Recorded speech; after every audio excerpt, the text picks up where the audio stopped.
A bɛ fɔ mun ma ko conseil des ministres o baaraw bolo da la jumadon n'o bɛnna novembre kalo tile 18 ma san 2022 a bɛ fɔ ma ko chapitre des mesures législatives et réglementaires ka jira k'a fɔ an ka ministre mun ni ale ka baara kɔni ɲɛsilen bɛ Mali ani jamana wɛrɛ ka kojanw ɲɛnabɔli ma n'a fɔ ma ko ministre des affaires étrangères et coopération internationale la conseil des ministres la hakilina dɔw kɔni tala ka bila sen kan ni y'a ye k'a fɔ mun bɛ tali kɛ a bɛ fɔ ma ko accord cadre de financement n'i y'a ta k'a lajɛ ka se ka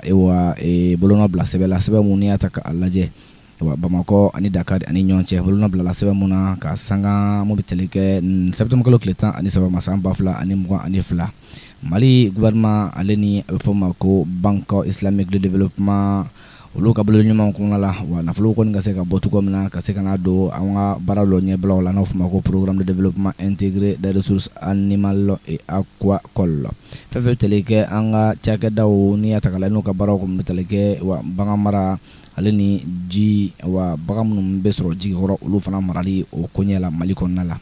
a bɛ fɔ ma ko volet agriculture ale ni aquacole nafolo la k'i b'a ye k'a fɔ wa bɛnkan in kɔni ne bɛ tali kɛ banque islamique de développement ale ni Mali ka bolo ɲumanw kɔnɔna la nafolo minnu kɔni bɛna don a ko la o bɛ taa jɔ miliyari 9 ani miliyɔn 600 ani 63 ani 3 ani a kunkanfɛ ka jira k'a fɔ mun bɛ tali kɛ ni programme kɔni la a bɛna kɛ nafabɔ sira ye sabula i b'a ye k'a fɔ maa 100 ani maa 20 mun bɛ tali kɛ producteur minnu ka baara kɔni ye sɛ baara jɛgɛ baara a n'a ɲɔgɔnnaw ye a bɛna kɛ sababu ye ka maa 100 ani maa 20 kɔni ka tɔnɔbɔ kɔni kɛ a sen fɛ mun bɛ tali kɛ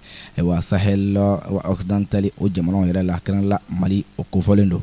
k'a bɛ kɛ sababu tuguni ka se ka ɲɛtaa sabati tuguni mun bɛ tali kɛ ni wa bagan ninnu ka baloko ani o ka labaarali hukumu kɔnɔna la a nafa bɛ se ka bɔ cogo min na yaasa sɔrɔ o bɛ se ka kɛ nati fɛn ye i b'a ye k'a fɔ a bɛ kɛ sababu ye tuguni mun bɛ tali kɛ yɛrɛ ye ka yɛrɛta kɛ baara kɔnɔna la ka se ka wa yiriwalo sabati sigidaw kɔnɔ a bɛna don o minɛn fana kɔnɔna la k'i b'a ye k'a fɔ mun bɛ tali kɛ maa bɛ yen ko e kɔni bɛ ka i débrouiller ka dɔɔni kɛ i yɛrɛ ye a bɛna kɛ sababu ye ka se ka sankɔrɔta fana di e ma i ka baara kɔnɔna la cɛ ka taa se muso ma kɛrɛnkɛrɛnnenya n'o fɔ ma ko sifinnakaw